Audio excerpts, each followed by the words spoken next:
So we're up to Halacha Yomi, page 284, saying Havdala. 26. Havdala begins with the bracha of Gefen, followed by Besamim, fire, and then Hamavdil Kosh Lehol. And then we drink the wine in the end. The Village Chai famously said, the way to remember is the order of the mouth, of the face. You start with the bottom of the mouth, Gefen, then comes the nose on the face, which is Besamim, then you see the fire with your eyes, which is Moria Ish, and finally your brain is Mavdil Ben Kosh Lehol, to know one time and when in between the mundane and the holy. So therefore, that's a good way to remember the order of Havdala. 27. The custom of most Faradim is to say Havdala sitting. Most Ashkenazim, they say Havdala while standing. One who's fulfilling his obligation of Havdala through recitation of somebody else with a different custom, you should do whatever that person is doing. So if you have a person who's saying Havdala sitting, you should do sitting. If there's a person saying Havdala standing, so you should also stand. 28.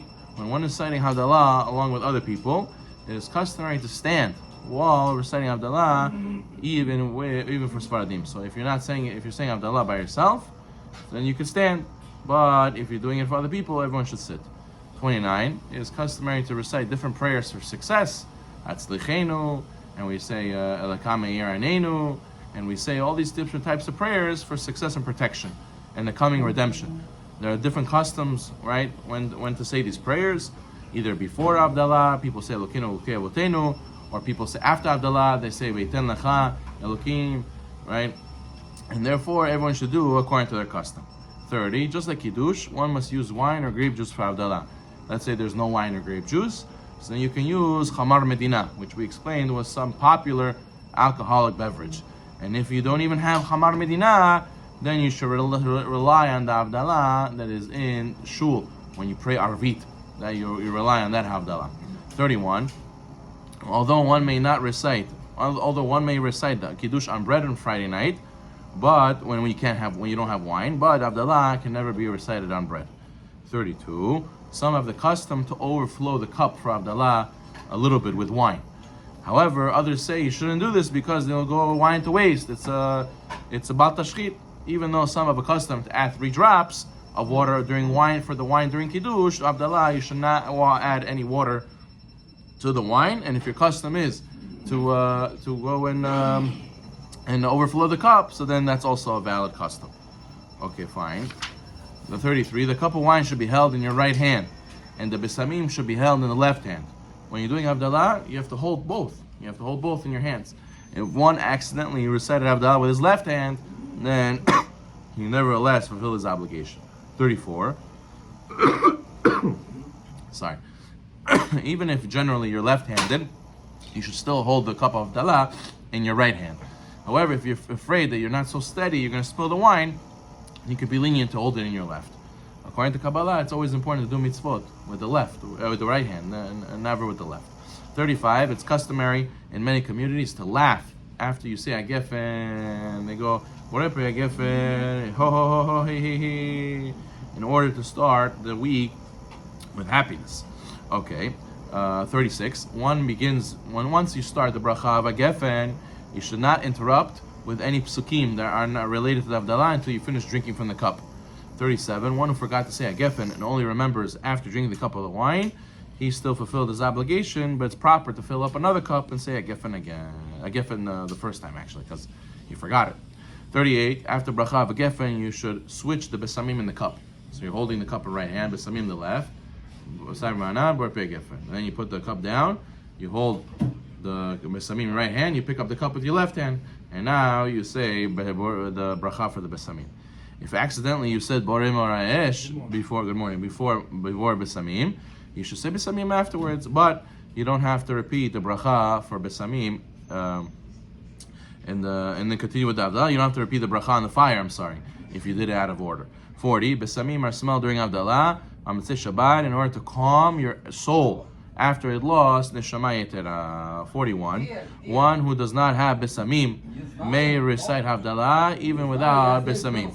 However, it's still preferable to try to get. So if a person doesn't have besamim for Havdalah, then you could still do the Havdalah. You should try to get, even if you finish Havdalah without besamim. If you could get besamim later, then it's the right thing to do. 42. On besamim, which are considered trees, things that grow from a tree, like a hadas, one should say borei atzeh besamim. But if you have besamim that are things that grow from the ground, like meat, like mint, nana, all those things, you say borei izbei besamim. They grow from the ground. If you're not sure what bracha to say, so you say borei minei besamim. During Havdala, the custom of Sfaradim is to say the brachot of the besamim. If it's itzbei, itzbei. If it's atzei, atzei. But the minhag Ashkenaz is to always say borei minei besamim. Always on Havdala, no matter what item it is. But the Sfardi who hears a Ashkenazi say this bracha borei minei besamim, right? You still fulfill the obligation. Just because he didn't use the specific bracha doesn't mean that you have to go and redo the bracha. 43. It is customary to use hadassim as besamim for Havdala Motzei Shabbat. When holding the hadassim, one should hold them in a way that they grow, with the leaves pointing upward. Right? You have to not hold them upside down. You have to hold them the right way. 44. If one does not have hadassim or other spices, you can say a bracha on the fruit. You can say it on a fruit that smells good, like a etrog or a lemon, and say anoten reach tov baperot. 45. It is customary for people who do not use hadas for Havdalah to use spices, but again, you have to see that these spices have to be used something that they're meant for smelling, not for cooking. Right? Like look at 50. It is permitted to use good smelling cooking spices for the bracha besamim, unless they are not normally meant for smelling, such as pepper, right? So those things that are like cinnamon sticks that you have in the cabinet, right? Then you technically be allowed to use it. But if it's not meant for smelling, it has an interesting smell, but it's not meant for smelling. So then those you cannot make a bracha on. What if a person ran out of besamim? 51. One may not use an empty bottle that had besamim in it before, even though the bottle still smells. You have to make a bracha on the actual essence of the thing that smells good. Okay, 45. It's customary for those who do not have a hadas to set aside spices on the side in a container for the mitzvah besamim. 46. A man may smell spices held by his wife during Havdalah, even if she's nidah. 47. One may not use besamim for something that's usually to cover up a bad smell. Let's say you have deodorant, or you have let's say the spray for the bathroom, right? An air freshener. All those things are not permitted to use for besamim. Okay.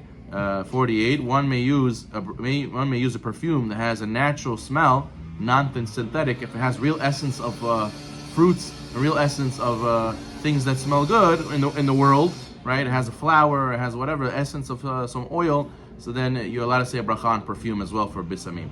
49. One may not recite a bracha on sniffing tobacco, right? Tabak or a cigar. He smells a cigar. That's all not available, not possible to do besamim on. Okay, 52. One who recited besamim before Havdalah may not recite another bracha on besamim during Havdalah, unless you're reciting it for the behalf of others. If a person, let's say God forbid, from COVID, he has no smell, he can't smell anything. He has a stuffed up nose. He has a sinus infection, whatever it is. He doesn't know if he could smell it or not. Sometimes he sniffs things and he doesn't smell it. So therefore, he should try to smell the besamim first to check if he has a smell, and if not, then he cannot make the bracha. I go buy a new breaker. Don't put back table, okay? This I open outlet.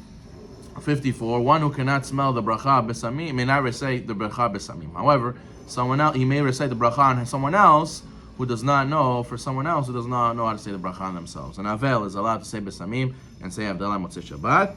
And after, let's say the besamim is old already, you want to throw it out, it is permitted to dispose the besamim after reciting Havdalah, but preferably you should put it in a plastic bag and then throw it out, because at the end of the day it was used for a mitzvah. Baruch Adonai Olam. Amen.